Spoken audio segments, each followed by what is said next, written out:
नमस्कार। क्या आप एसिडिटी की समस्या से जूझ रहे हैं? बहुत इलाज कराने के बाद भी सिर्फ निराशा ही हाथ लग रही है। आपने आयुर्वेद, एलोपैथी, होम्योपैथी सारे इलाज करा लिए, आपकी एसिडिटी का पूरे तरीके से निदान नहीं हो पा रहा है। यदि हाँ, तो ये वीडियो आप अंत तक देखें। एसिडिटी का पूरे तरीके से एग्जैक्ट कॉज क्या है, एसिडिटी के लक्षण और क्या क्या होते हैं, और एसिडिटी को घर पर रहते ही आप 15 से 21 दिन में किस तरीके से 70 से 80% बिल्कुल ठीक कर सकते हैं।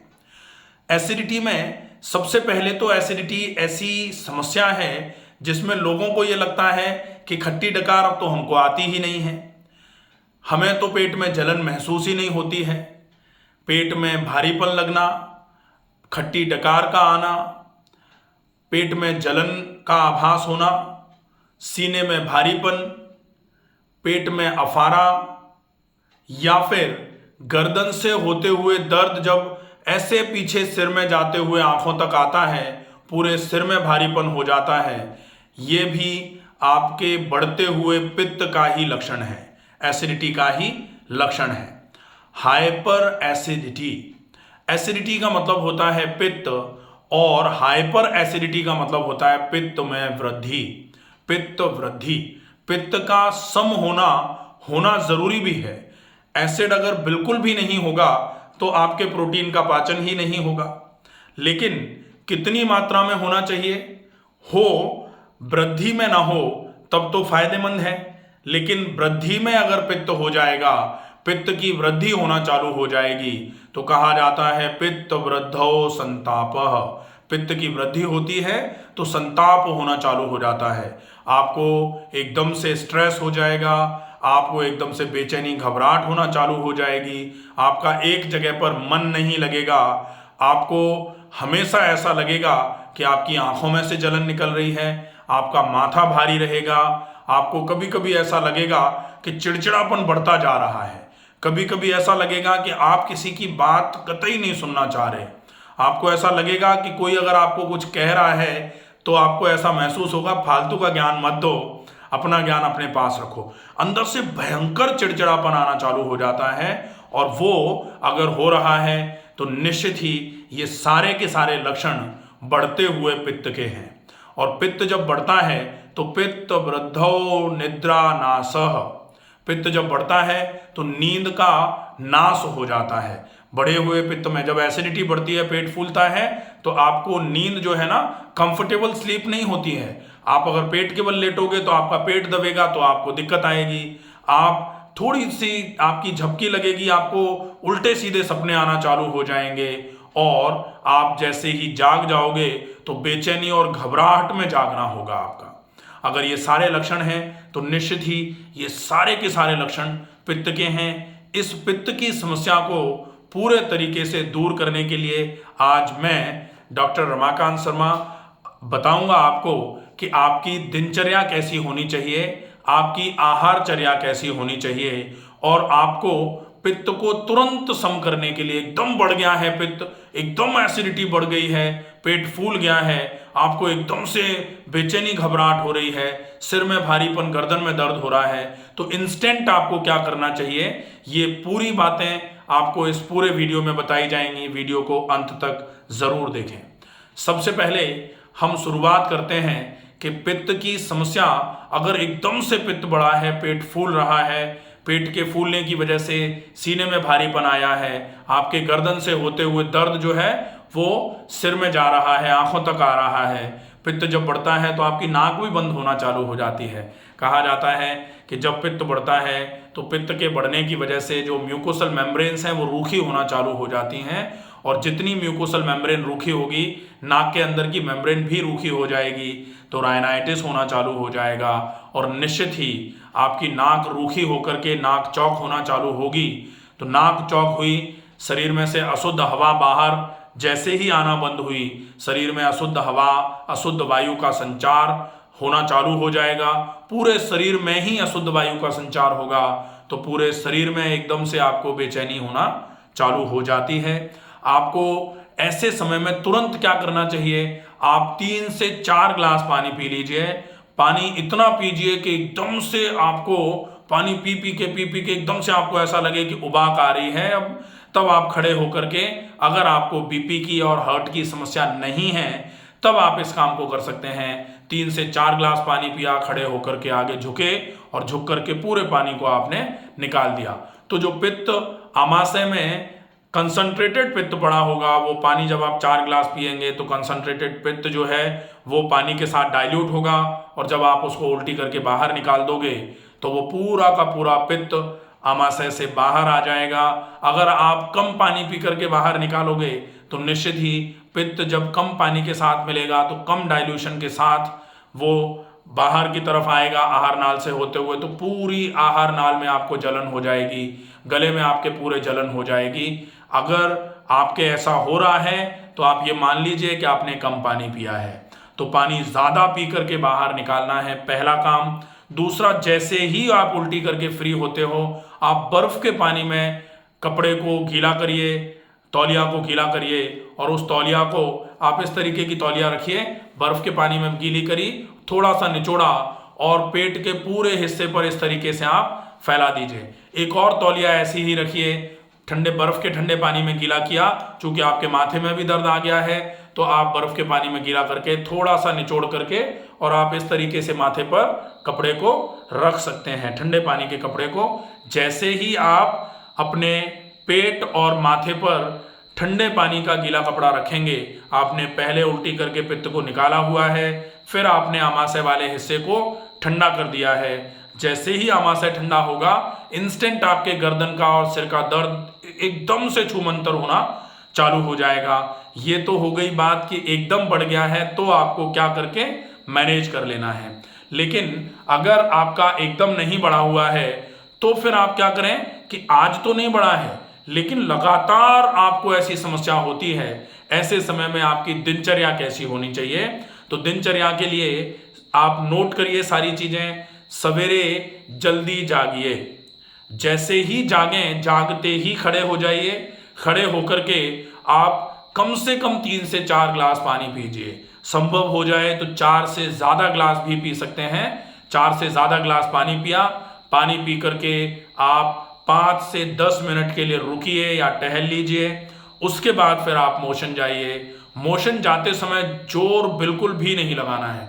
अगर मोशन जाते समय आप आंतों पर पेट की दीवार से जोर लगाएंगे ऐसे करके ना, तो फिर पूरा का पूरा यहाँ ऐसे करके जोर लगाते हैं ना, तो सीने पे जोर जाएगा, आपके ये पूरी खून की नलियां यहाँ डायलेट हो जाएंगी और एकदम से सवेरे से ही आपके सिर में भारीपन आ जाएगा।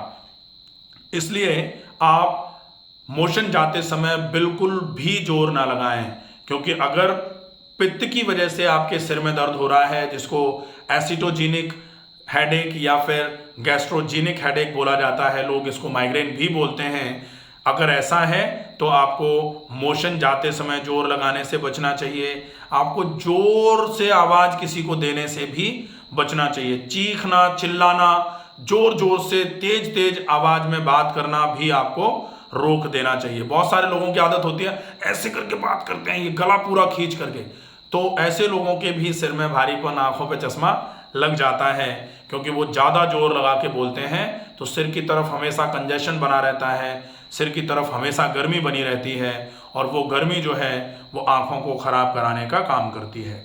तो आपको कैसे भी करके मोशन जाते समय जोर लगाने से बचना चाहिए।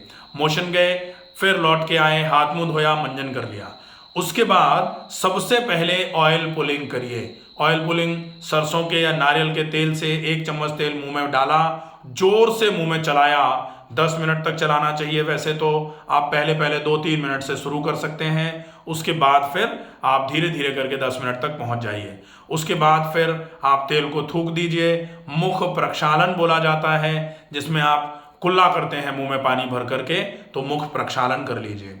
उसके बाद में फिर कोशिश करिए आंखों में अंजन और नाक में, कहा जाता है ना मुंह में मंजन और आंखों में अंजन करना है, तो मुंह में मंजन तो हमने कर लिया, ऑयल पुलिंग कर ली। ऑयल पुलिंग करने के बाद फिर हमने आंखों में गाय का घी अगर 1-1 बूंद डाल करके अच्छे तरीके से हल्के हाथ से आंखों को मसाज कर सकते हैं।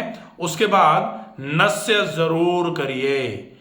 अब आप कहेंगे कि नस्य तो नाक में कर रहे हैं, एसिडिटी तो पेट में होती है। तो नस्य अगर पित्त की वजह से नाक बंद होती है तो निश्चित ही नाक के बंद होने की वजह से पित्त और बढ़ेगा। तो आपको नस्य जरूर करना चाहिए। नस्य कर लिया। नस्य करने के बाद फिर आप तैयार हो जाते हैं व्यायाम करने के लिए। तो व्यायाम में अगर पित्त बहुत ज़्यादा रहता है तो आप 50 मिनट में 5 किलोमीटर टहलने का प्रयास करिए। अगर आपको घुटनों में, कमर में दर्द है तो आप जितना टहल सकते हैं आसानी से उतना टहल लीजिए। उसके बाद सीधे लेट करके राजा रानी आसन कम से कम 10 मिनट कर लीजिए। अगर आपको गर्दन में ज़्यादा दर्द नहीं है तो एक पाद पवन मुक्तासन आप कर सकते हैं। गर्दन में अगर दर्द भी है आपके तो भी आप एक पाद पवन मुक्तासन कर लेंगे, लेकिन गर्दन को घुटने से बिना लगाए हुए। अगर आप एक पाद पवन मुक्तासन कैसे करते हैं तो आप एक पाद पवन मुक्तासन by doctor Ramakant Sharma video search करके देख सकते हैं। उसमें आपको एक पाद पवन मुक्तासन की पूरी टेक्निक पता लगेगी। ठीक है। इसके बाद आप अगर चाहें तो पवन मुक्तासन दोनों पैरों से भी कर सकते हैं। उसके बाद आप गौमुखासन कर सकते हैं। अच्छे आसन हैं ये, इनका अभ्यास आप कर लीजिए। इन आसनों के अभ्यास के बाद फिर आपको अनुलोम विलोम प्राणायाम 3 से 5 मिनट करना चाहिए। वैसे तो कम से कम 10 मिनट का टाइम अगर आप अनुलोम विलोम का निकाल सकते हैं तो सालों पुरानी आपकी एसिडिटी भी ज़्यादा से ज़्यादा 21 दिन में मोर देन 70% खत्म हो जाएगी।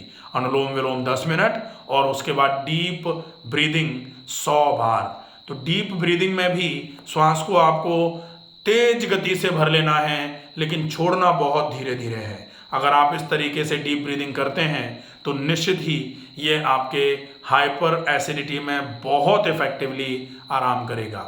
इसके बाद फिर शीतकारी और शीतली प्राणायाम का अभ्यास भी आप कर सकते हैं। ये बहुत अच्छे तरीके से आपके शरीर में ठंडक पहुंचाने का काम करेंगे। कहा जाता है पित्त वृद्धौ शीत कामिता। जब जब पित्त बढ़ता है ठंडी चीजें खाने का मन करता है, ठंडे प्रदेश में जाने का मन करता है, ठंडी चीजें करने का मन करता है। तो जैसे ही आप शीतकारी प्राणायाम करेंगे आपका पूरा मुंह, पूरा डाइजेस्टिव ट्रैक्ट ठंडा होना शुरू हो जाएगा। यह आपके पित्त को कम करने का काम निश्चित रूप से करेगा। तो ये व्यायाम हो जाता है। इसके बाद आप चाहें तो व्यायाम के पहले ही सौंफ और मिश्री, अगर आपको डायबिटीज भी है साथ में पित्त के, तो अकेले सौंफ, 1 चम्मच सौंफ का पाउडर 1 गिलास पानी में घोल करके पी लीजिए। और अगर आपको डायबिटीज नहीं है तो 1 चम्मच सौंफ, उसमें आधा से 1 चम्मच मिश्री का पाउडर घोल करके सवेरे सवेरे 1 गिलास पानी में घोल करके शरबत बना के व्यायाम के पहले पी लिया। उसके बाद व्यायाम कर लिया। और व्यायाम करने के बाद जब आप व्यायाम के बाद फ्री होते हैं तो अगर आपको शुगर नहीं है तो अंजीर 3 और मुनक्के 10 रात को भिगो करके आप कांच के गिलास में भिगो के छोड़िए। सवेरे सवेरे आप इनको चबा के खाइए व्यायाम के बाद, और पूरा जो पानी जिस पानी में भिगोया हुआ था वो पानी पी लीजिए। ये आपका हो जाता है। इसके बाद आपको स्नान करना चाहिए। आपने स्नान कर लिया, पूजा पाठ कर लिया। उसके बाद नाश्ते में आपको जो आहार क्रम भी साथ में चल रहा है, इसके नाश्ते में आपको वेजिटेबल दलिया या वेजिटेबल खिचड़ी का उपयोग करना चाहिए।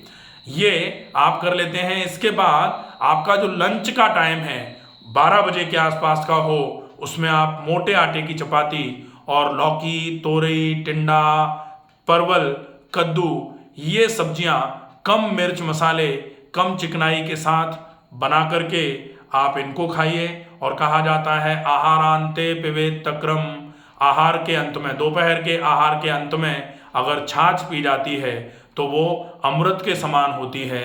वो एक कहावत भी है कि आहारांते पिबेत तक्रम, वासरांते पिबेत पयः और निशांते पिबेत वारी। उसके बाद बोला जाता है किम वैद्यम प्रयोजनम। अगर ऐसा हो रहा है तो फिर वैद्य का कोई काम नहीं होता है, वैद्य की आवश्यकता ही नहीं पड़ेगी। तो आपको कुछ इस तरीके का अपना रूटीन बनाना है कि आपका भोजन बहुत अच्छे तरीके से पच जाए। तो आप मोटे आटे की रोटी और सब्जी, हरी पत्तेदार या हरी सब्जी, उसमें कम मिर्च मसाला डाल करके अच्छे तरीके से बना करके, उबली हुई बनानी है आपको। बहुत ज़्यादा उसको ओवर फ्राई नहीं करना है। वो सब्जी और रोटी आप खा लीजिए आराम से। अगर आप सलाद खाते हैं तो खाने के 40 मिनट पहले सलाद खाने का नियम बनाइए।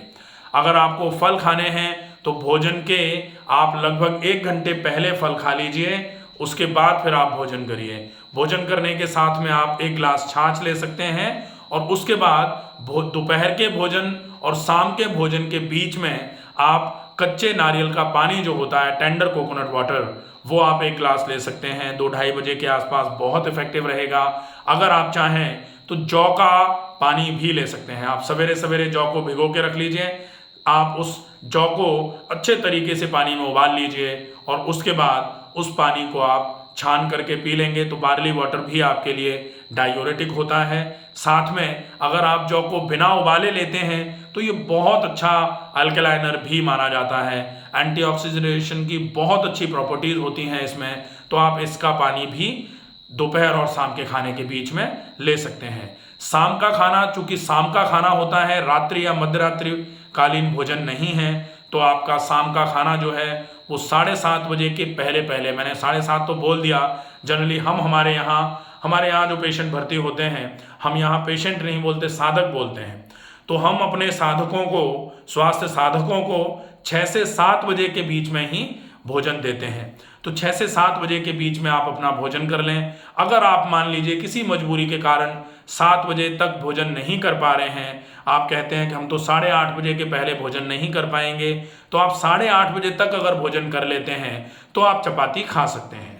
अगर मान लीजिए आपकी बहुत बड़ी मजबूरी है कि आप 9, 9:30 बजे तक आ ही नहीं पाते हैं, ऐसे समय में फिर आपको अपने शाम के भोजन को, रात्रिकालीन भोजन अगर आप कर रहे हैं तो उसमें से फिर रोटी को हटाना पड़ेगा।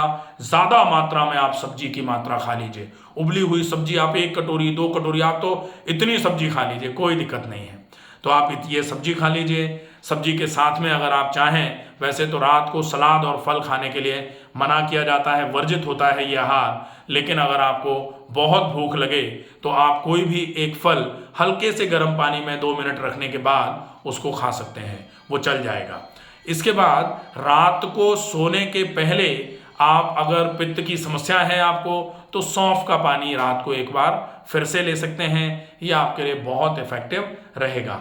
अब अगर आपको बार बार कमजोरी लग रही है, आप ये आहार क्रम फॉलो कर रहे हैं, आपको आराम तो लग रहा है लेकिन थोड़ी सी कमजोरी लग रही है, तो उस कमजोरी को दूर रखने के लिए, कमजोरी को दूर करने के लिए आप गुड़ का उपयोग कर सकते हैं या फिर मिश्री का पानी आप ले सकते हैं बार बार, या फिर सौंफ और मिश्री का पाउडर बना के रख लीजिए। आप 1-1, 2-2 चम्मच 1-1 कप पानी में घोल के दिन में 2 से 3 बार ले सकते हैं, अगर आपको शुगर की समस्या नहीं है तो ये डाइट का पूरा क्रम हो जाएगा कि आपकी डाइट ये होनी चाहिए, आपका व्यायाम सवेरे का ये होना चाहिए। अब हम देखते हैं कि अगर आप घर में कुछ चिकित्सा भी कर सकते हैं तो वो चिकित्सा भी आपको करनी चाहिए। तो चिकित्सा में आपको क्या करना है, आपको रोज रात को गुनगुने पानी में पैर डालने हैं। एक बाल्टी में आपको हल्का गुनगुना पानी भरना है, उसमें पैर डाल के बैठ गए। पैर जैसे ही पानी में से निकालें, बर्फ के पानी का गीला कपड़ा आप 5 से 10 मिनट के लिए पेट पर रख दीजिए। उसके बाद फिर आप कपड़े को हटाइए, नाक में गाय का घी डालिए, 3-3, 4-4 बूंद दोनों तरफ नॉस्ट्रिल्स में, अच्छे तरीके से नाक की मालिश कर लीजिए और उसके बाद फिर आप रात को शवासन का अभ्यास करते हुए सोने का प्रयास कीजिए। शवासन का अभ्यास या योग निद्रा का अभ्यास करते हुए सोएंगे तो शवासन बाय डॉक्टर रमाकांत शर्मा या योग निद्रा बाय डॉक्टर रमाकांत शर्मा, आप ये दोनों वीडियोस हैं, इनको देख करके ये समझ सकते हैं कि किस तरीके से इनको किया जाए। और अगर ये पूरी जीवन शैली आप फॉलो अप करते हैं तो निश्चित ही आपके पित्त की समस्या में 21 दिन में ही 70% से ज़्यादा, मुझे लगता है मैं 70% बोलता हूँ, लेकिन लोग जो अच्छे तरीके से फॉलो कर लेते हैं इस रूटीन को, तो हमारे बहुत सारे सैकड़ों पेशेंट ऐसे हैं जो 21 दिन में ही ये कहते हैं कि हमको तो 90% से ज़्यादा फायदा हो रहा है। और वो 10% जो बच जाता है, वो भी अगर आप इस पूरे रूटीन को 3 महीने तक फॉलो करते रहते हैं तो आपकी एसिडिटी बिल्कुल जड़ से ख़त्म हो जाती है। और आज अगर एसिडिटी ख़त्म हो जाएगी तो कल, आज अगर एसिडिटी रही तो वो कल के लिए अल्सर बनाने के लिए तैयारी कर रही है। अगर आज आप एसिडिटी को ख़त्म कर देते हैं तो आप भविष्य के अल्सर से भी बचेंगे। अल्सर के लिए पूरा जिसमें गैस्ट्रिक अल्सर आ जाएगा, जिसमें ड्यूोडेनल अल्सर आ जाएगा, ये और अल्सरेटिव कोलाइटिस का पूरा एक अलग वीडियो बना दिया जाएगा। तो अल्सर के लिए, अल्सर क्या होता है, अल्सर में क्या परेशानी आती है, अल्सर के क्या क्या सिम्टम्स होते हैं और अल्सर के लिए लाइन ऑफ ट्रीटमेंट क्या हो सकता है, ये पूरा आपको अलग से एक वीडियो बना करके बता देंगे। आशा है ये हाइपर एसिडिटी जिसमें पित्त की वृद्धि हो जाती है वो किस तरीके से मैनेज करना है ये आप सबको समझ में आया होगा। इस वीडियो को ज़्यादा से ज़्यादा लोगों तक पहुंचाइए। अच्छा, एसिडिटी को मैनेज करना कोई बहुत बड़ी बात नहीं है, लेकिन जानकारी के अभाव में लोग थोड़ी बहुत गड़बड़ी करते रहते हैं। और थोड़ी बहुत गड़बड़ी में क्या है, हम तो पानी पीते हैं लेकिन गर्म पानी पी लेते हैं, हम तो व्यायाम करते हैं लेकिन थोड़ा सा कर लेते हैं, हम तो प्राणायाम भी करते हैं तो 1 मिनट अनुलोम विलोम और 5 बार डीप ब्रीदिंग कर लेते हैं। तो ये तो आप चाबी जब तक पूरी नहीं घुमाओगे तब तक ताला थोड़ी खुलता है। तो आपको चाबी पूरी घुमानी पड़ेगी, जितनी आवश्यकता है उतना तो करना ही पड़ेगा। अगर आप इस तरीके से जो तरीका आपको बताया है पूरा फॉलो करोगे तो निश्चित ही आपकी एसिडिटी में आपको बहुत अच्छा लाभ होगा। आशा है आप स्वस्थ होंगे, सुरक्षित होंगे। धन्यवाद।